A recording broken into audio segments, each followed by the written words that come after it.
Hello guys, this is Kartik Pandey and you are watching Neura. Guys, जैसे कि हम लोगों ने कैपेसिटर का सीरीज स्टार्ट कर दिया है, उसमें हम लोगों ने पहला लेक्चर कर भी लिया है।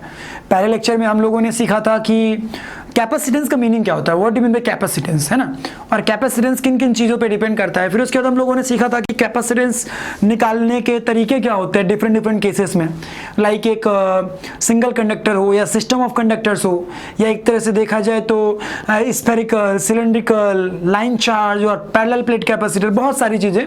हर केस में कैपेसिटेंस कैसे निकालते हैं, क्लियर है। और एक ऐसे अरेंजमेंट को जो कि चार्ज को सस्टेन कर सके वो कैपेसिटर कहलाता है, चार्ज को होल्ड कर सके वो कैपेसिटर कहलाता है। और जो हमारा टॉपिक ऑफ डिस्कशन होगा that will be parallel plate capacitor, clear है। तो आज जो हम लोग बात करने वाले हैं वो बात करेंगे पैरेलल प्लेट कैपेसिटर पे, ठीक है। बहुत सारी चीज़ें बातें करेंगे इसमें, एक एक करके सब आगे चलेंगे। लेकिन आगे चलने से पहले गाइस, ऐप का लिंक डिस्क्रिप्शन पे है, आप लोग वहाँ से ऐप डाउनलोड कर लीजिए। दूसरी चीज़ ये कि जो बच्चे अभी नए हैं उनको बता दूं कि हमारा टेलीग्राम में ऐप भी है, टेलीग्राम ऐप में ग्रुप भी है। वहाँ पे हम बच्चों को स्टडी मटेरियल और बहुत सारी चीज़ें प्रोवाइड कराते हैं रेगुलर बेसिस पे, तो आप वहाँ ज्वाइन कर सकते हैं। और साथ में ऐप डाउनलोड करने को मैंने इसलिए बोला बेटा, जो हमारा गूगल प्ले स्टोर में ऐप है, क्योंकि जो वीडियोज़ हम लोग यहाँ पर दे रहे हैं YouTube में, वो वीडियोज़ वहाँ पे पहले ही अपडेट हो जाते हैं, तो आपको पहले ही एक स्ट्रक्चर्ड मैनर में पढ़ने को मिल जाएगा। सो इतना लेट क्यों करना, समझ रहे कि नहीं, जस्ट गो एंड डाउनलोड। तो चलिए आज अपन लोग स्टार्ट कर ले parallel plate capacitor. Parallel plate capacitor, पहले तो ये समझेंगे कि पैरेलल प्लेट कैपेसिटर वर्क कैसे करता है, ठीक है ना। पैरेलल प्लेट कैपेसिटर में क्या चीज़ें होती है, क्योंकि जब हम वो समझ लेंगे तो फिर धीरे धीरे करके एनर्जी निकालना, फोर्स, हीट, सब धीरे धीरे करके बनने लगेगा, ठीक है। सबसे पहले अपन लोग कर रहे हैं कि पैरेलल प्लेट कैपेसिटर काम कैसे करता है, ठीक है। तो चलिए देखते हैं। लेट्स सपोज कि हमारे पास दो प्लेट्स का एक पैरेलल प्लेट कैपेसिटर है बेटा, ठीक है। इसका कैपेसिटेंस कितना आ रहा होगा वो हमने आपको पहले ही बता रखा है, लास्ट क्लास में जनरेट करवाया था। माना कि ये स्विच है, ठीक है बेटा, एंड यहाँ पे आपकी एक बैटरी कनेक्टेड है, लेट्स सपोज लाइक दिस, ठीक है, जिसका पोटेंशियल कितना है, V है। अब इनिशियली इट वाज न्यूट्रल, अभी हम इनिशियली कैसे ले रहे हैं, इसको न्यूट्रल लेके चल रहे हैं, मतलब Q initial on capacitor that is 0, and along with that जो इसका कैपेसिटेंस होगा C इज इक्वल टू आ जाएगा epsilon nought A by D, where D is the separation between those two plates, A is the area of that plate, epsilon naught is what, permittivity of that free space that is between the plates, okay। चलो, initially तो कुछ ऐसा था, लेकिन जैसे ही मैंने switch close कराया, जैसे ही स्विच क्लोज हुआ होगा, एट द सेम टाइम क्या होना स्टार्ट हो गया होगा, ये पॉजिटिव टर्मिनल, इस बैटरी का पॉजिटिव टर्मिनल कहीं ना कहीं यहाँ से इलेक्ट्रॉन्स को पुल करना स्टार्ट कर दिया होगा। जब इलेक्ट्रॉन्स को पुल करना स्टार्ट कर दिया होगा, मतलब इलेक्ट्रॉन्स इधर की ओर मूव कर लेंगे हुए, तो धीरे धीरे करके यहाँ पे क्या स्टार्ट हो गया होगा, पॉजिटिव चार्ज जनरेट होने लगा होगा, एम आई करेक्ट। और इस वाले सेक्शन पे ये इलेक्ट्रॉन्स जाएंगे, जब यहाँ पे इसे मिलेंगे तो ओवरऑल यहाँ पे क्या स्टार्ट हो जाएगा, निगेटिव चार्ज एक्यूमुलेशन स्टार्ट हो जाएगा, है ना, क्योंकि यहाँ से आपका इलेक्ट्रॉन्स का डिफिशियंसी हुआ तो ये पॉजिटिव चार्ज क्रिएट हो रहा है एक तरह का, यहाँ पे एक्सेस ऑफ इलेक्ट्रॉन्स हो रहा होगा तो ये निगेटिवली चार्ज लेयर हो गया, है ना। अब ध्यान से देखिए तो यहाँ पे एक इलेक्ट्रिक फील्ड स्टेब्लिश हो रहा होगा लाइक दिस, ठीक है। अब हम देख पा रहे होंगे कि ये बैटरी की वजह से ये इलेक्ट्रॉन्स तब तक मूव करते रहेंगे, तब तक मूव करते रहेंगे जब तक कि इसके अक्रॉस जो पोटेंशियल है वो उतना ना हो जाए जितना कि इसके अक्रॉस है, क्लियर है। जब इसके अक्रॉस का पोटेंशियल इसके बराबर हो जाएगा उस वक्त इलेक्ट्रॉन्स का मूवमेंट रुक जाएगा, क्लियर है। एंड उस कंडीशन के जो चार्ज होगा कैपेसिटर पे, हमें उसी को हम लोग बोलते हैं चार्ज ऑन कैपेसिटर। मतलब कभी भी कोई बोले कि what is the charge on capacitor, इसका मतलब वो कहना चाह रहा है उस वक्त की कंडीशन जब कोई भी यहाँ पे फ्लो ऑफ इलेक्ट्रॉन्स ना हो रहा हो, मतलब स्टेडी स्टेट हो। कौन सी स्टेट हो बेटा, स्टेडी स्टेट हो। अभी मैं इसको और अच्छे से बताऊंगा, ठीक है।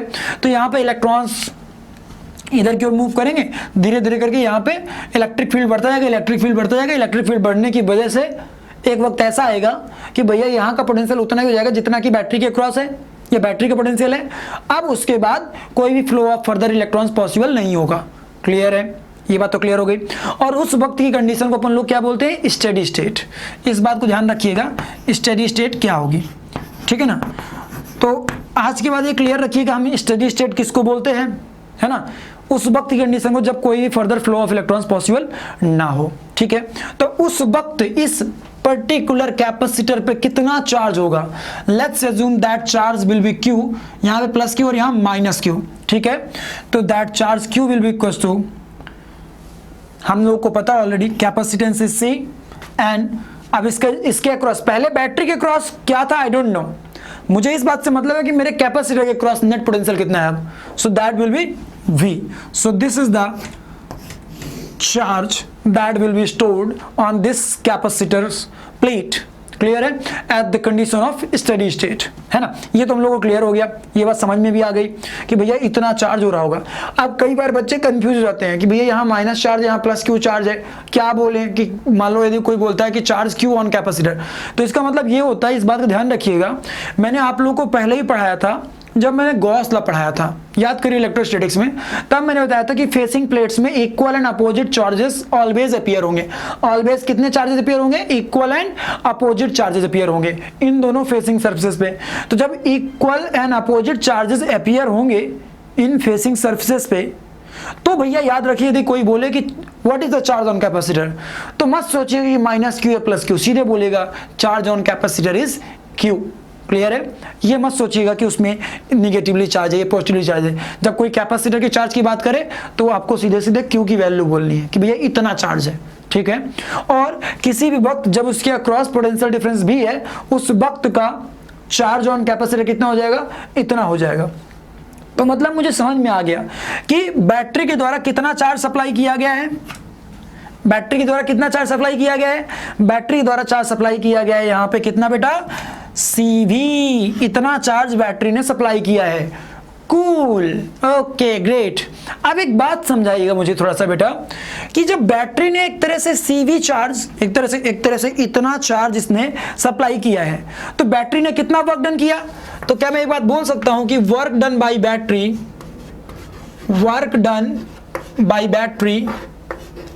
बैटरी ने कितना वर्क किया होगा, वो किया होगा charge into applied potential. Clear है, तो charge supplied is CV and V, तो ये आ गया CV स्क्वायर। क्लियर है गाइस, इतना वर्क हमारी बैटरी ने किया होगा। Okay, hang on. तो मुझे एक बात समझ में आ गया कि इतना हमारी बैटरी ने काम कर दिया, तो ये काम गया कहाँ, अकॉर्डिंग टू एनर्जी कंजर्वेशन। यदि वो कोई बैटरी ने कोई वर्क किया है तो इट्स क्वाइट लॉजिकल कि वो वर्क कहीं ना कहीं जाके आइदर स्टोर होना चाहिए या हीट डेवलप होनी चाहिए, कुछ ना कुछ तो ऐसा होना चाहिए जो दिखना चाहिए कि भैया इस वर्क के वजह से वो हुआ। तो समझते हैं कि वो वर्क गया कहाँ है, ठीक है ना। मैं इसको थोड़ा रफ करूंगा, बेटा, अभी तुम लोग को मजा आ जाएगा, सब सारी चीजें समझ में आ जाएंगी तो एक एक करके, ठीक है, मजा आना स्टार्ट हो जाएगा। देखो ध्यान से देखो थोड़ा सा, अब मुझे पता है कि यहां पे कहीं ना कहीं इलेक्ट्रिक फील्ड एस्टेब्लिश हो चुका है due to the flow of electrons और due to the flow of charge, कहीं ना कहीं यहाँ पे इलेक्ट्रिक फील्ड एस्टेब्लिश हुआ। सो इस इलेक्ट्रिक फील्ड की वजह से, जो इलेक्ट्रिक फील्ड वहां पे एस्टेब्लिश हुआ है, उसकी वजह से कहीं ना कहीं एक बहुत ही प्यारी बात हो रही है। यदि आपको पता चल रही हो तो वो प्यारी बात ये हो रही है बेटा कि यहाँ पे एक एनर्जी स्टोर हो चुकी है, और हमें पता है energy per unit volume stored due to electric field, वो क्या होता है बेटा, half of epsilon nought into E square. मैंने ऑलरेडी आप लोगों को ये बात पढ़ा रखी है, half of epsilon nought into E square. ये मैंने इलेक्ट्रोस्टैटिक्स चैप्टर में आप लोगों को पढ़ाया था कि भैया किसी भी इलेक्ट्रिक फील्ड की वजह से उस इलेक्ट्रिक फ्लक्स से लिंक्ड कितनी एनर्जी होगी, इतनी एनर्जी होगी। तो मुझे समझ में आया कि इस इलेक्ट्रिक फील्ड से भी कुछ ना कुछ एनर्जी लिंक्ड होनी चाहिए। चलो उसकी मैग्नीट्यूड निकाल लेते हैं, तो सीधे पुट करो, ठीक है ना। Energy stored in that capacitor, माना कि मैंने उसे U बोल दिया है, ठीक है, हाफ एप्सिलॉन नॉट। अब ध्यान से चलो, यहां पे भैया इलेक्ट्रिक फील्ड कितना होगा, तो इलेक्ट्रिक फील्ड की वैल्यू सिग्मा अपॉन कहीं ना कहीं एप्सिलॉन नॉट होगी, sigma upon epsilon nought, where sigma is what, sigma is charge per unit area, ठीक है ना बेटा, sigma is what, charge per unit area. तो इसको पुट करा दो यहाँ पे, तो ई स्क्वायर जब में क्या आता है, sigma square upon epsilon not square. तो चलो चाहे तो इसी तरह पुट कर दो, sigma square upon epsilon not square. Clear है बेटा, इनटू वॉल्यूम। क्यों ऐसा मैं वॉल्यूम मल्टीप्लाई करा रहा हूं? क्योंकि this was the energy stored per unit volume, so हमें net energy stored in that volume निकालनी है। तो एनर्जी डेंसिटी में कहीं ना कहीं वॉल्यूम को मल्टीप्लाई कराना पड़ेगा, that is a into D. क्यों? क्योंकि it's area is a, separation gap is D, so net volume of given section is what? A into D. ठीक है, चलिए आगे बढ़ते हैं। मैं इसको भी रफ कर रहा हूं, ये याद रखिएगा, ठीक है ना, कि स्टेडी स्टेट पे इतना चार्ज वहां रहा होगा। चलो इसको और आगे बढ़ाएंगे तो ये क्या आ जाएगा? U इज इक्वल टू आ जाएगा आपका हाफ ऑफ एप्सिलॉन नॉट से एक एप्सिलॉन कट कर दीजिए तो एप्सिलॉन नॉट नीचे बचा गया आपका, ठीक है ना। और ऊपर क्या आ गया? सिग्मा की जगह में आपने क्या पुट कर दिया? Q बाई ए, तो Q square by A square into 1 upon epsilon not, ठीक है, 1 upon epsilon not into A into D. Clear है? एक ए से एक ए कैंसिल हो गया तो एक ए बचा रह गया। तो यहाँ at the end of day आपका बच क्या आ रहा है, समझिए थोड़ा सा बेटा। हमने अभी अभी आपको बताया था कि कैपेसिटेंस इक्वल टू क्या होता है? Epsilon not a by D, है ना। तो कहीं ना कहीं ये D upon epsilon not a, कहीं ना कहीं ये 1 बाई सी की वैल्यू है। तो ये क्या आ गया? U इक्वल टू आ गया Q square by 2C। Okay, Q square by 2C। हमें पता है कि Q की वैल्यू कितनी हो गई? Q की वैल्यू कहीं ना कहीं CV के बराबर होती है। तो इसको पुट कराते ही हमें पास ये एनर्जी का एक फॉर्म आ गया, फॉर्म नंबर 1, ठीक है ना, इसको हरदम याद रखना है। दूसरा फॉर्म, Q की वैल्यू CV पुट कराते ही क्या आ जाएगा? ये C square V square by 2C, मतलब that is what? Half of CV, half of CV ना, half of CV square, sorry, half of CV square. So this is form number 2, ये form number 2 आ गया, ठीक है। इसको हम चाहें तो CV को हम लोग चार्ज क्यों लिख सकते हैं, तो इसका फॉर्म नंबर 3 भी क्रिएट किया जा सकता है। CV को क्यों लिख दीजिए तो एक V बचा रह जाएगा, तो आ जाएगा half of Q into V। Clear है? This is the another form, so form number 3। तो मुझे पता चल गया कि इस कैपेसिटर के अंदर इलेक्ट्रिक फील्ड जो आया है, उस इलेक्ट्रिक फील्ड की वजह से कितनी एनर्जी स्टोर हो चुकी है? Either Q square by 2C और CV स्क्वायर बाई 2 और QV by 2। Oh my God, एक बात बताओ, ये बैटरी ने काम किया, बैटरी ने वर्क किया, बैटरी के चार्ज सप्लाई करने की वजह से ही कहीं ना कहीं यहां पे इलेक्ट्रिक फील्ड स्टेब्लिश हुआ। मतलब ये किसकी देन है? इलेक्ट्रिक फील्ड बैटरी की। मतलब उस इलेक्ट्रिक फील्ड में जो एनर्जी स्टोर्ड है इलेक्ट्रिक फील्ड की वजह से, वो किसकी देन है? बैटरी की। इसका मतलब मुझे समझ में आ गया कि भैया जो हमने वर्क किया है, कौन सा वर्क? ये देखो, work done bye battery CV square था, उसका आधा वर्क स्टोर हो चुका है in the form of capacitors energy. मतलब कैपेसिटर में कितनी एनर्जी स्टोर होती है? इतनी स्टोर होती है। और वो किससे बनी होती है? वो कहीं ना कहीं वर्क डन बाय बैटरी की वजह से आई हुई होती है। ओके ग्रेट यार, लेकिन बात पच नहीं रही। ये तो समझ में आ रहा है कि कैपेसिटर में एनर्जी कहां से आ गई, बैटरी ने वर्क किया, उसकी वजह से वहां पे आधी एनर्जी जाके स्टोर हो गई। लेकिन क्वेश्चन ये आता है मेरे माइंड में कि भैया तो फिर ये आधी एनर्जी कहां गई है? आधी एनर्जी कहां गई है ना, मतलब ये आधी एनर्जी फरार कहां हो गई? तो भैया सुनो, आधी एनर्जी कहां गई है?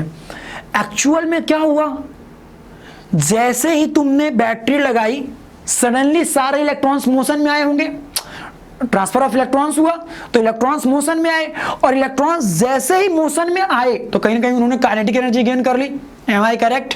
उन्होंने काइनेटिक एनर्जी गेन कर ली। अब जो काइनेटिक एनर्जी उन्होंने गेन कर ली है, जस्ट कुछ विदिन वेरी लेस टाइम, हमें पता है कि कैपेसिटर स्टेडी स्टेट में पहुंच जाएगा, और वो सारे इलेक्ट्रॉन्स जो कि एकाएक मोशन में आए थे, वो सारे इलेक्ट्रॉन्स को रेस्ट में जाना पड़ेगा, क्योंकि हमें पता है कि at steady state flow of electrons रुक जाता है, चार्ज वहां पे मैक्सिमम हो चुका होता है, अब उसके बाद तो कोई फ्लो होता नहीं है। हैंग ऑन, तो मुझे पता चल गया कि हुआ क्या है, जो इलेक्ट्रॉन सडनली मोशन में आए थे वो कहीं ना कहीं काइनेटिक एनर्जी गेन किए, और जैसे ही उन सब की मोशन खत्म हुई तो वो काइनेटिक एनर्जी अपने आप ही हीट के फॉर्म में रिलीज हो गई। क्लियर है? तो मुझे समझ में आ गया कि भैया half of CV square energy store हो जाती है, and half of CV square जो एनर्जी होती है वो हीट के फॉर्म में डिसिपेट हो जाती है। क्लियर है? ये हीट एनर्जी के फॉर्म में वेस्ट हो जाती है, सीधा सीधा बोले तो। अभी हम लोग को समझ में आ रहा होगा कि भैया आधी एनर्जी कहाँ जाती है, आधी एनर्जी कहाँ स्टोर हो जाती है। क्लियर है? तो भैया हमने यहाँ पहले तुम्हें सिखाया वर्किंग ऑफ कैपेसिटर, उसके बाद धीरे से हम कहाँ चले गए, एनर्जी पे चले गए, जंप करके वहीं से लिंक करा के चीज़ों को, वर्क डन बाई बैटरी से। अब देखो हीट प्रोड्यूस्ड, ये इतना सिंपल कॉन्सेप्ट नहीं है, देखने में तुम्हें लग रहा होगा हीट प्रोड्यूस्ड हो गया, क्या करना है, work done by battery and finally stored energy, यही कर देना है, ठीक है। बट ऐसा एक्चुअल में नहीं होता, ये सिंपल केसेस थे, इसलिए तुमने डायरेक्टली यहाँ पे क्या किया कि भैया स्टोर्ड एनर्जी और वर्क डन बाय बैटरी, इन दोनों में डिफरेंस निकाल लिया, वो हीट एनर्जी के फॉर्म में वेस्ट हो चुका है। अभी जब आगे चलेंगे हम तो बहुत सारे कॉम्प्लेक्स सर्किट्स मिलेंगे, ठीक है ना। वहाँ पे कैपेसिटर्स में कई बार चार्ज इनिशियली, जैसे मैं यहाँ पे जीरो लेके चले हैं, अभी मैं केस लूंगा आगे, वहाँ पे इनिशियली चार्ज जीरो की बजाय हो सकता है क्यू ले ले। अब जब चार्ज ऑलरेडी पहले से रहा हो कैपेसिटर में, तो इट्स क्वाइट लॉजिकल कि पहले से भी कुछ इलेक्ट्रिक फील्ड रहा होगा, मतलब वहाँ पे पहले से भी कुछ स्टोर्ड एनर्जी रही होगी। तो उस केस में हमें इस बात को ध्यान देना होगा कि बैटरी ने कितना वर्क किया और उस कैपेसिटर की एनर्जी में कितना इंक्रीज हुआ, क्योंकि ऑलरेडी पहले से कुछ एनर्जी थी, तो final energy minus initial energy कर देंगे तो कहीं ना कहीं इंक्रीज इन एनर्जी आ जाएगा।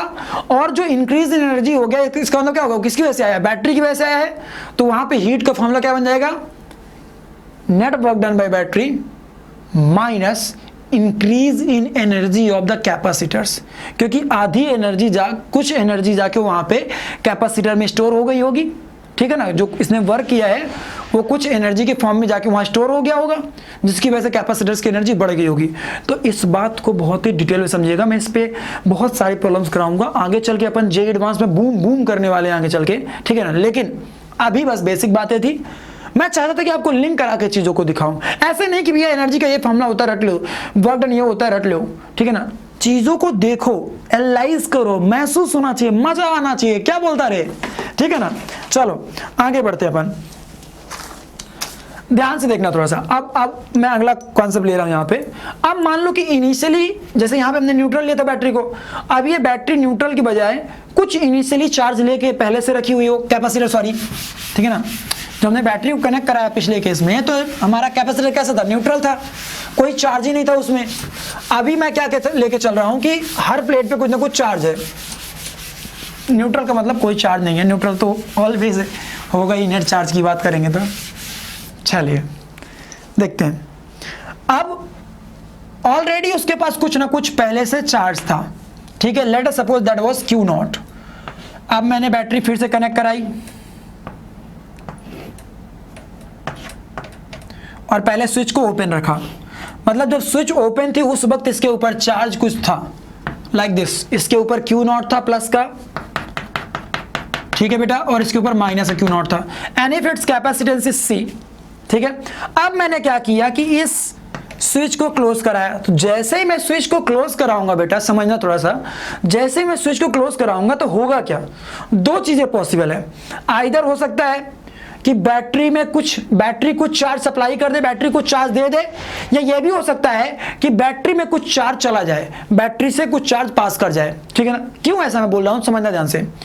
यदि मैं मानता हूं कि इनिशियली इनके भी अप्रॉक्स जो वोल्टेज था इनके अक्रॉस, ठीक है ना, इनके अक्रॉस जो वोल्टेज था दैट वाज V नॉट, और उसकी वैल्यू रही होगी कितनी बेटा, Q नॉट बाई C, इतना रहा होगा। नाउ इफ कंडीशन ऐसा है कि इतना चार्ज मात्र था इस पे कि जो V नॉट की वैल्यू थी वो इनिशियली V से कम थी, मतलब जो हमने बैटरी कनेक्ट कराई है उससे V नॉट की वैल्यू कम है, तो इट्स क्वाइट लॉजिकल कि बैटरी क्या चाहेगी कि भैया चलो हम तुम्हारा पोटेंशियल बढ़ाते हैं और अपने बराबर कर देंगे, है ना, यही चाहेगी बैटरी। तो उसके लिए वो क्या करेगी, कुछ चार्ज क्यू सप्लाई करेगी, ठीक है, वो चार्ज जाके यहाँ पे ऐड हो जाएगा, क्लियर है।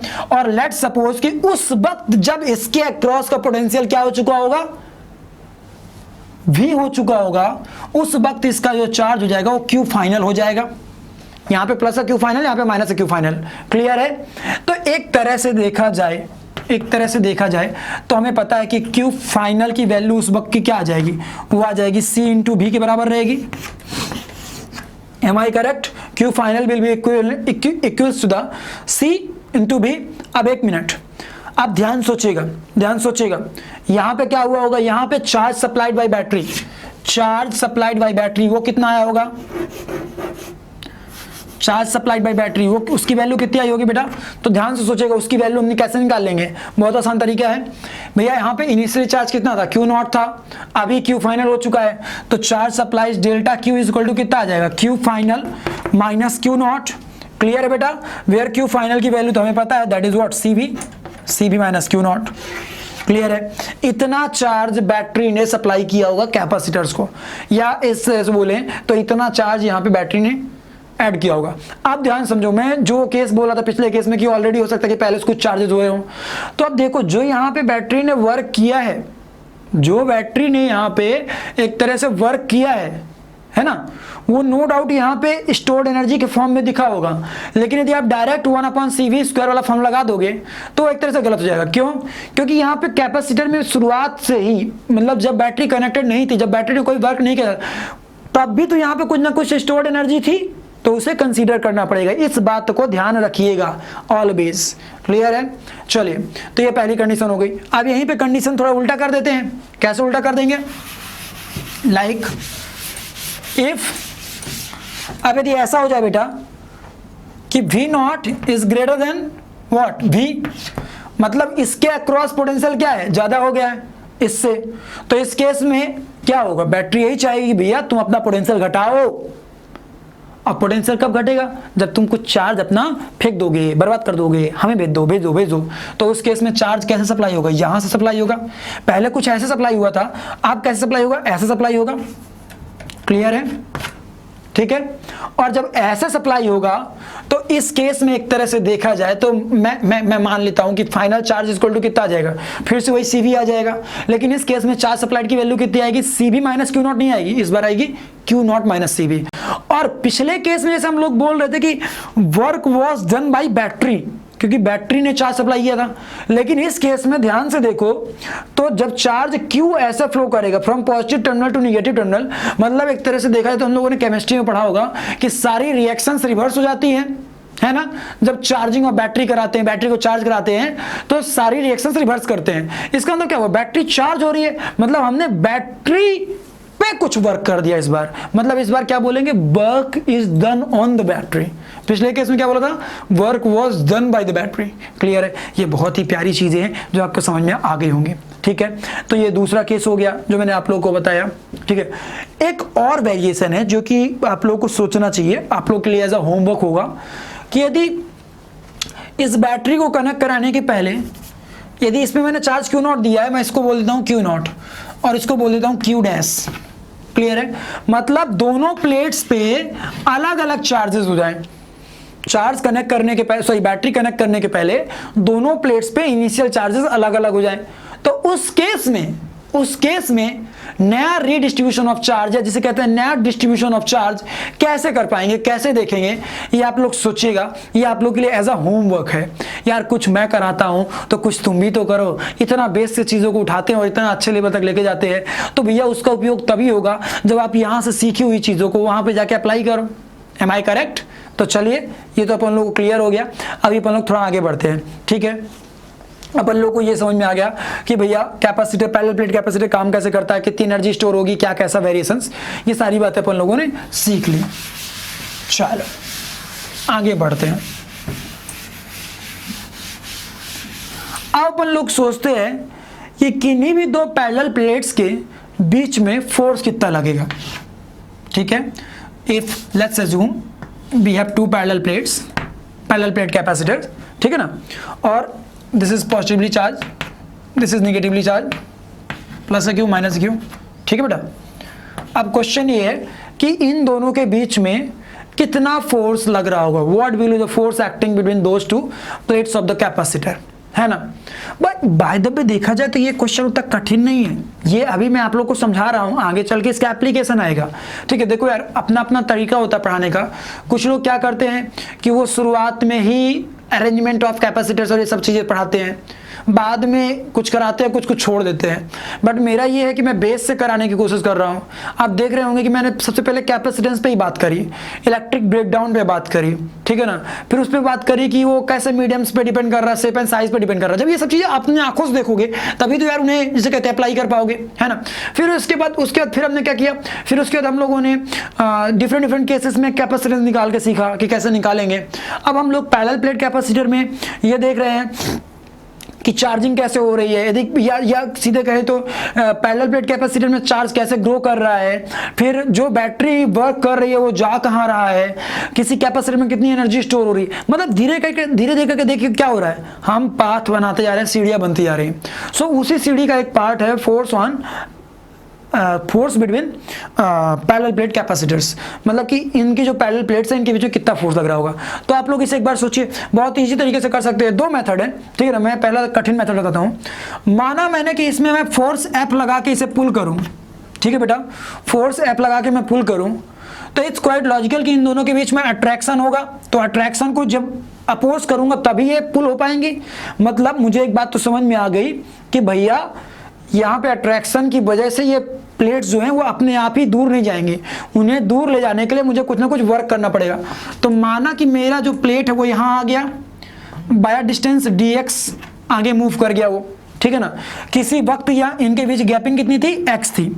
अब मैं मानता हूं कि इसके मूवमेंट की वजह से यहाँ क्या हो चुका है, dx हो चुका है। क्लियर है बेटा। अब थोड़ा ध्यान से सोचिएगा, जो आपने वर्क किया है dw वो कहां जाएगा। ये वर्क डन बाय बैटरी थोड़ी है कि ये आधा हीट में बर्बाद होगा आधा स्टोर होगा ना, ये तो आपके द्वारा किया गया वर्क डन है। सो आप देख रहे हैं कि जो आपने वर्क किया है उसकी वजह से हुआ क्या है, ध्यान से देखिए। तो ये प्लेट यहां से शिफ्ट होकर यहां आ चुकी है, मतलब कहीं ना कहीं ये जो जोन है, ये जो एरिया है, जो वॉल्यूम है, इंक्रीज हो चुका है। मतलब कहीं ना कहीं इलेक्ट्रिक फील्ड की वजह से उस एरिया में ज्यादा एनर्जी स्टोर हो चुकी होगी। तो वो जो ज्यादा एनर्जी स्टोर हो चुकी है वो किसकी वजह से हुई है, वो आपके किए गए वर्क डन की वजह से हुई है। तो change in stored energy that should be equal to the work done by external agent for displacing that plate, ठीक है। किसी भी वक्त हमें पता है कि u की वैल्यू क्या होनी चाहिए थी, वो होनी चाहिए थी q²/2c। और यदि इसके पीछे गैपिंग x है और एरिया a है तो यहाँ का उस वक्त का कैपेसिटेंस क्या हो जाएगा, ε0a/x, ठीक है बेटा। चलो इसको ले जाके यहाँ पे पुट करा दो। जैसे ही से यहाँ पे पुट कराओगे तो क्या मिल जाएगा, ये आपको मिल जाएगा q² into x upon 2a ε0, यही आ चुकी होगी पोटेंशियल एनर्जी। क्लियर है। सो ध्यान से देखिएगा बेटा, ध्यान से देखिएगा, dw की वैल्यू क्या लिख सकते थे, dw is the work done by external agent that should be equal to force applied into dx, f dot dx work done. अरे भैया जो ये फोर्स एफ अप्लाई किया है उसकी वजह से किया गया वर्क डन कितना हो जाएगा, f डॉट dx। चलो ग्रेट। तो एक इक्वेशन हमारे पास ये हो गई, इक्वेशन नंबर 1। अब यहाँ पे आ जाओ, मैं इसको dy/dx निकाल सकता हूँ क्या, यहाँ से आराम से निकाल सकता हूँ, दौड़ के निकाल सकता हूँ। तो dy/dx की वैल्यू कितनी आ चुकी होगी, वो आ चुकी होगी q²/2a ε0 q, क्योंकि x का डिफरेंशिएशन जब करेंगे तो x dx/dx आ गया, सीधे सीधे 1 आ गया कोई, ठीक है ना। मतलब वो dx/dx कटता नहीं है, x का डिफरेंशिएशन 1 आ जाएगा x के रिस्पेक्ट में। तो q²/2a ε0, ये dy/dx की वैल्यू आ चुकी है। अब हमें पता है कि जब dw और du बराबर हैं तो dw/dx और साथ में du/dx दोनों भी सेम होने चाहिए, हाँ या ना। तो यहाँ से ध्यान से देखो, तो यहाँ से dw/dx की वैल्यू कितनी आनी चाहिए, ये तो फोर्स एफ के बराबर आ रही है, और यहाँ पे dy/dx की वैल्यू कितनी आ रही है, इतनी आ रही है। तो भैया दोनों को इक्वेट करा दो ना भैया, दोनों इक्वेशन को मिला के, तो फोर्स एफ की वैल्यू कितनी आ चुकी है, q²/2a ε0। So this is the acting force between those two plates. उन दोनों प्लेट्स के बीच में इतना फोर्स एक्ट कर रहा होगा। क्लियर है। ये हमने निकाला मेथड 1 से with the help of energy, जो हम लोगों ने अभी सीखा था, एनर्जी स्टोर्ड, उसकी मदद से निकाला, ठीक है ना। अभी अपन लोग इसी को दूसरे मेथड से भी करके देखते हैं। चलिए देखते हैं कैसे होगा।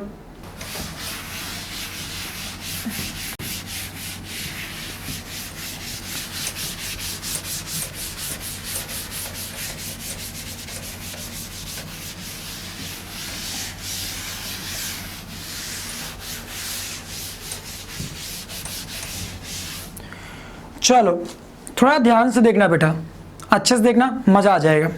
अगला मेथड क्या कहता है कि माना ये दो पैरेलल प्लेट्स हैं उस कैपेसिटर की, ठीक है बेटा, और इनके बीच जो इलेक्ट्रिक फील्ड स्टेबलिश है वो कितना हो जाएगा, सिग्मा अपॉन ε0।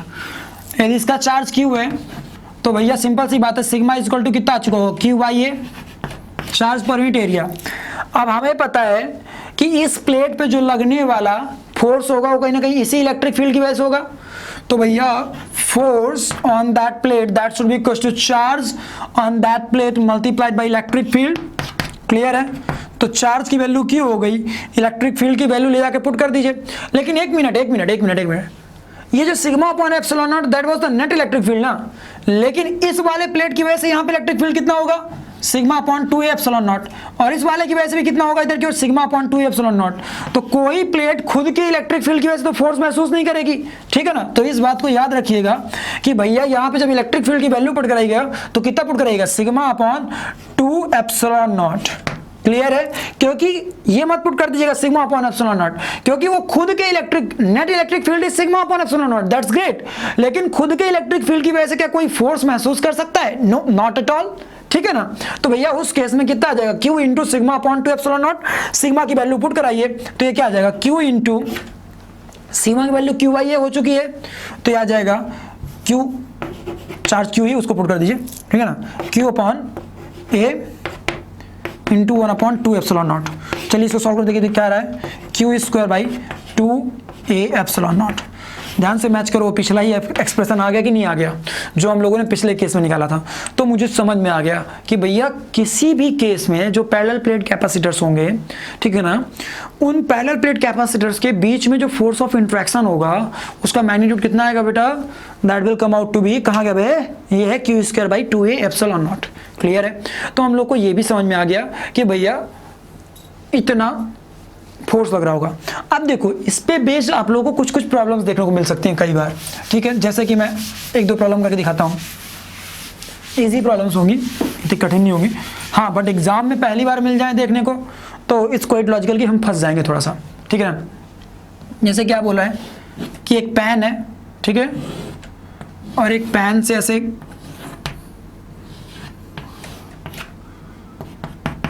ठीक है लाइक दिस,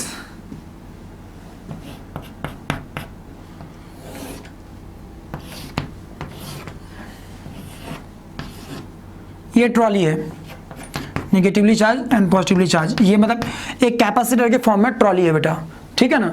और बोल रखा है कि इनिशियली इट वाज न्यूट्रल, ठीक है ना, इनिशियली इट वाज न्यूट्रल, ठीक है, ये न्यूट्रल था इनिशियली, और इसका जो वेट था, पैन का जो वेट था और इसका जो वेट था वो ऑलरेडी शुरुआत से ही एक तरह से देखा जाए तो बैलेंस थे, इक्विलिब्रियम में थे।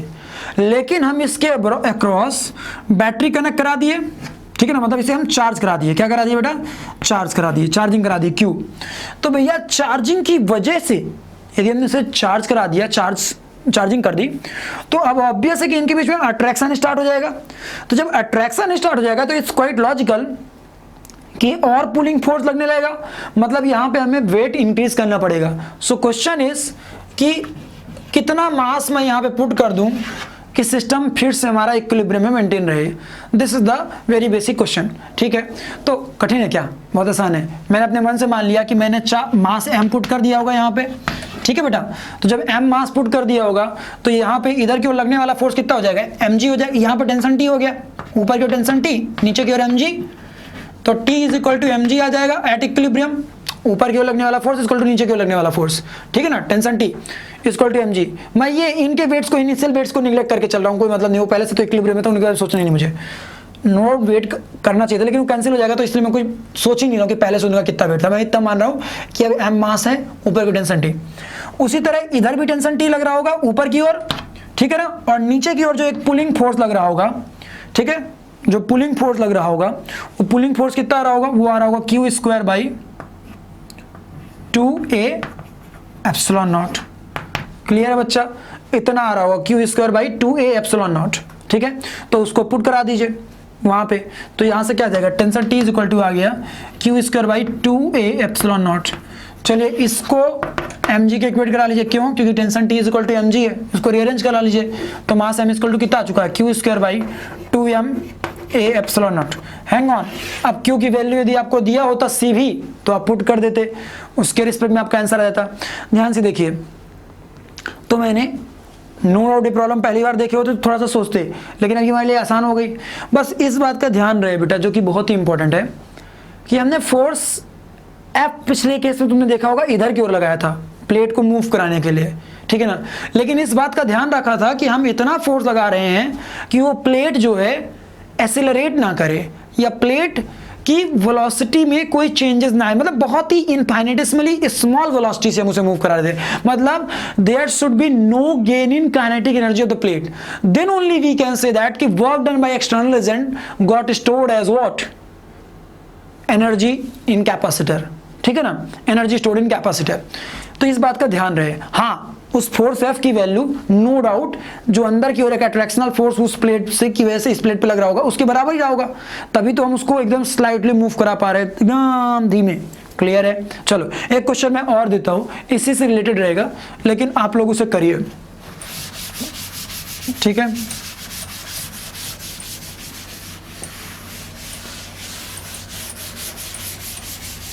चलिए देखिएगा, थोड़ा ध्यान से देखिएगा, मजा आएगा। माना कि एक स्प्रिंग है, स्प्रिंग कांस्टेंट के है जो कि आपको निकालना है, और यहां पे एक parallel plate capacitor connected like this. बोल रहा है कि भैया इसका जो मास है वो m है, ठीक है। इनिशियली इसमें कुछ एक्सपेंशन रहा होगा, ऑब्वियस है, तभी ये इसके मास को बैलेंस कर पाएगा, I don't know. But initially इनके बीच की जो गैपिंग थी वो d नॉट थी। कितनी थी बेटा? d नॉट थी।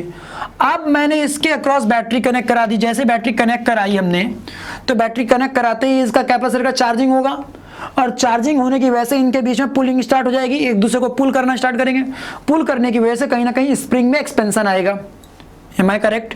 जब स्प्रिंग में एक्सपेंशन आएगा तो आपसे पूछ रखा है कि भैया, ये भी पूछ सकता है कि भैया नई इक्विलिब्रियम पोजीशन क्या होगी, यही पूछ सकता है, और ये भी पूछ सकता है कि भैया स्प्रिंग कांस्टेंट की वैल्यू क्या होगी। कठिन है क्या? आसान है। एक बार करके देखो तो, वीडियो को पॉज करके यहीं पे, बहुत आसान है। देखो कैसे, ध्यान से देखना। इनिशियली यदि मैं मान लूं कि इसमें एक्सपेंशन जो रहा होगा वो L नॉट रहा होगा, तो क्या मैं ये बात लिख सकता हूं k L nought that is the restoring force initially that should be equal to mg। Clear है बेटा? ये बहुत ही इजी सी बात थी कि भैया जब इनके बीच में कोई बैटरी वैटरी का खेल नहीं था, जब कोई बैटरी वैटरी का गेम नहीं था, उस वक्त की कंडीशन पे ऑब्वियस सी बात है कि जो के एल नॉट ऊपर की ओर फोर्स लग रहा होगा वो कहीं ना कहीं mg के बराबर होगा। So k L nought is equal to क्या आ गया आपका? mg आ गया ना। जब बैटरी, ये तो होगा केस 1 हो गया आपका, केस 1 हो गया। अब केस 2 की बात करते हैं, after the connection of battery. Battery के कनेक्शन के बाद मैं यदि मान लूं, अपने मन से मान लेता हूं कि ये डी नॉट की बजाय डी हो गया होगा, इनके बीच की जो नई गैपिंग होगी वो डी हो चुकी होगी एक तरह से, अब क्योंकि इनके बीच में पुलिंग होगी, तो डी होने की वजह से कहीं ना कहीं इस स्प्रिंग में और एक्सपेंशन हुआ होगा, है ना। तो क्या मैं ये बात बोल सकता हूं, now expansion in spring, L not तो पहले से ही था, एल नॉट तो पहले से ही था, प्लस अभी और बढ़ गया होगा, कितना हो चुका होगा? D not minus D. क्यों मैंने डी नॉट माइनस डी किया? क्योंकि इनिशियली डी नॉट इनके बीच गैपिंग थी, अभी डी हो चुकी है, मतलब ये प्लेट कितना नीचे आ गई है, वो आ चुकी है डी नॉट माइनस डी, तो वो कहीं ना कहीं एक्सपेंशन इन स्प्रिंग की तरह काम करेगा, तो डी नॉट माइनस डी को ऐड कर लिया। सो this is the new expansion of what? Spring. ना फिर से वही लगाओ, ऊपर की ओर लगने वाले फोर्सेस इक्वल टू नीचे की ओर लगने वाले forces for equilibrium. For equilibrium summation of all forces equal to 0 होता, जो कि हमने यहां भी किया था, ठीक है। तो अब लेकिन कहानी चेंज हो चुकी है। पहले क्या था, कोई बैटरी वैटरी का कनेक्शन नहीं था, कोई चार्ज नहीं था, जिसकी वजह से कोई भी कैपेसिटर में लगने वाला फोर्स कुछ और नहीं था, मात्र उसका खुद का वेट था mg। बट अभी कहानी चेंज हो चुकी है। कैसे? ध्यान से देखो, तो इस प्लेट पे ऊपर की ओर एक फोर्स लग रहा होगा k into L not plus D not minus D, और नीचे की ओर दो फोर्स लग रहे होंगे, एक तो mg लग रहा होगा उसका खुद का वेट, और एक और फोर्स लग रहा होगा q square by 2a epsilon not. Clear है? Why? Due to pulling of bottom plate, bottom plate उसको पुल कर रही है कितनी तरफ, ठीक है। तो फॉर बैलेंसिंग, फिर से बैलेंस कराने के लिए हम क्या कराएंगे, दोनों फोर्सेस को इक्वल कराएंगे, तो k into L not plus D not minus D, clear है बेटा, इज इक्वल टू क्या आ गया, mg plus q square by 2a epsilon not. Hang on, हमें पता है कि mg और kl नॉट इक्वल है, तो डायरेक्टली mg और kl नॉट कैंसिल कर दो, मात्र क्या बचाएगा आपका, यहां से आ चुका है k इज इक्वल टू, आ चुका है k is equal to D nought, sorry k is equal to D not minus D को उधर भेज दीजिए, तो वो हो जाएगा q square by 2a epsilon not into D not minus D. That's all. ये आपका आ चुका है स्प्रिंग कांस्टेंट, बहुत ही आसान तरीके से। अब बात ये आती है कि कुछ लोग मन में क्वेश्चन आएगा क्यू की वैल्यू क्या होगी, तो क्यू की वैल्यू क्या होगी, तो एट स्टेडी स्टेट हमें पता है कि क्यू फाइनल इक्वल टू क्या हो जाएगा, सी वी हो जाएगा। तो आप उसको चाहें तो पुट कर सकते हैं यहाँ पे, तो C square V square by 2a epsilon not into D not minus d आ जाएगा। लाइफ में खुश रहना सीखो भाई, दुखी तो होना ही नहीं है।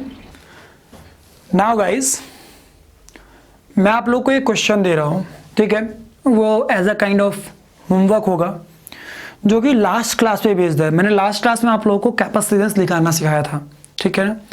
अभी इस क्लास में जो हम लोगों ने सीखा है उसमें हीट का बहुत ही इंपॉर्टेंट कॉन्सेप्ट सीखा है कि हीट जनरेट कितनी होगी, उस पर बेस्ड कई क्वेश्चंस आते हैं, जिसको कि मैं अभी नो डाउट उस पर मैं कोई प्रैक्टिस नहीं करा रहा हूँ, ठीक है ना, लेकिन उस पर अपन प्रैक्टिस करेंगे और बहुत डिटेल में करेंगे, बाद में करेंगे। इसीलिए मैं उसको ये चाहता हूँ ना कि अभी बस मैं आपको बेसिक सिखा दूँ, उसके बाद उसमें A to Z काम करेंगे, ठीक है। नेक्स्ट क्लास से अपन लोग कुछ अच्छी चीज़ों पर और काम करेंगे, बट लास्ट क्लास से रिलेटेड इसमें मैं क्वेश्चन करा दूँ, ठीक है। इसी तरह आज से रिलेटेड जो होगा हीट से रिलेटेड क्वेश्चंस वो मैं नेक्स्ट क्लास में कराने की कोशिश करूंगा, ठीक है। तो चलिए अपन लोग देख लेते हैं, ध्यान समझिएगा। एक क्वेश्चन आप लोग को दे के जाऊंगा एज अ होमवर्क, ठीक है, और मैं चाहूंगा कि आप उसको निकालिए, कंफर्म आप उसका आंसर निकालिए।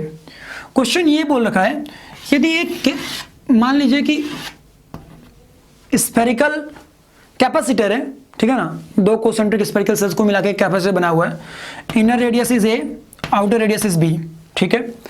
तो इस वक्त इसका कुछ कैपेसिटेंस रहा होगा, नो डाउट कुछ ना कुछ रहा होगा इस वक्त कैपेसिटेंस, ठीक है।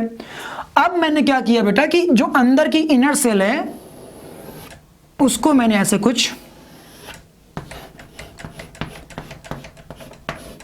ऐसे इसको मैंने कोटिंग कर दी, एक ऐसे मीडियम से कोटिंग की जिसकी इलेक्ट्रिक कांस्टेंट कितनी है K है, और इसकी थिकनेस कितनी रखी है मैंने, T रखी है, स्मॉल t। अब क्वेश्चन ये आता है कि भैया इसका नया कैपेसिटेंस मान लो C डैश हो चुका होगा, ठीक है ना, इनिशियली कितना था C था, फाइनली कितना हो चुका होगा C डैश। तो क्वेश्चन ये है कि भैया what will be the increase in capacitance, मतलब C डैश माइनस C की वैल्यू कितनी आ रही होगी। दिस इज द क्वेश्चन, जो कि आई थिंक बहुत ही आसान क्वेश्चन है। पहले तो हम लोग पहले ही निकाल चुके हैं, जब मान लो ये कोई अंदर की ये ऐसी कोटिंग वोटिंग ना होती, उस वक्त के केस में क्या कैपेसिटेंस आ रहा होगा तो हम पहले ही बात कर चुके हैं। उसको निकालने का तरीका क्या होता है, मैंने बताया था कि भैया इसमें से चार्ज क्यू लेके इसे भेज दो, तो ये माइनस क्यू चार्ज हो जाएगा इसके ऊपर और यहाँ पे प्लस क्यू चार्ज हो जाएगा, ठीक है। उसके बाद क्या करो, सिंपल सी बात है, पोटेंशियल डिफरेंस निकाल लो और फॉर्मूला यूज कर लो। क्या फॉर्मूला यूज कर लोगे, charge Q upon potential difference that is VA minus VB, ये फॉर्मूला यूज कर लो, that will equal to the capacitance, ये फॉर्मूला यूज कर लो। ये मैंने बताया था आप लोग को, नो डाउट दूसरे केस में भी यही फॉर्मूला लगेगा, लेकिन उस केस में जो VA माइनस VB है वो निकालने के लिए थोड़ा सा दिमाग लगाना पड़ेगा आपको, ठीक है ना, सोचना पड़ेगा कि कैसे करें। देखो एक्चुअल में क्या हो रहा होगा कि हमें पता है कि यहाँ पे जो इलेक्ट्रिक फील्ड होगा, जो यहाँ पे इलेक्ट्रिक फील्ड होगा वो क्या हो जाएगा, वो तो हो जाएगा सीधे सीधे आपका 1/4 pi epsilon not into Q by x square. मान लो यहाँ से यहाँ तक की दूरी x है, यहाँ तो इलेक्ट्रिक फील्ड ये हो जाएगा, लेकिन जब यहाँ के इलेक्ट्रिक फील्ड की बात करेंगे इस जोन की, तो इस जोन का इलेक्ट्रिक फील्ड कितना आएगा, वो आएगा 1/4 pi epsilon not into K, dielectric constant K भी आ जाएगा, अरे यार एप्सिलॉन R रिलेटिव परमिटिविटी, ठीक है ना, मल्टीप्लाइड बाई Q बाई, अब यहाँ से यहाँ तक की गैप यदि मैंने x मानी है तो अपॉन एक्स स्क्वायर, क्लियर है। और इस बात का ध्यान रहे कि भैया पोटेंशियल डिफरेंस निकालने का हम लोग यही वाला फॉर्मूला यूज करेंगे, E dot dr minus sign के साथ from infinite to point P that is equal to क्या होता है VP माइनस V इनफाइनाइट। ये फॉर्मूला मैंने ऑलरेडी पढ़ाया हुआ है भैया, इलेक्ट्रोस्टैटिक्स में बहुत सारा पढ़ाया है, और लास्ट क्लास में तो भैया बहुत अच्छे तरीके से इसमें काफ़ी एप्लीकेशन हमने देखे हैं इसके, है ना। तो बस कराइए क्या, यहाँ से यहाँ तक कराइए इंटीग्रेट, उसके लिए इलेक्ट्रिक फील्ड का एक्सप्रेशन ये लीजिएगा, और यहाँ से जब यहाँ इंटीग्रेट कराइएगा तब उसके लिए इलेक्ट्रिक फील्ड का एक्सप्रेशन क्या लीजिएगा, ये लीजिएगा। लिमिट्स क्या से क्या पुट करेंगे, पहले पुट करेंगे मान लीजिए आउटर रेडियस इज B, तो B से लेकर के कहाँ तक A प्लस T तक, है ना, और फिर कहाँ से कहाँ तक लेकर के A प्लस T से लेकर के A तक, बस हो गया।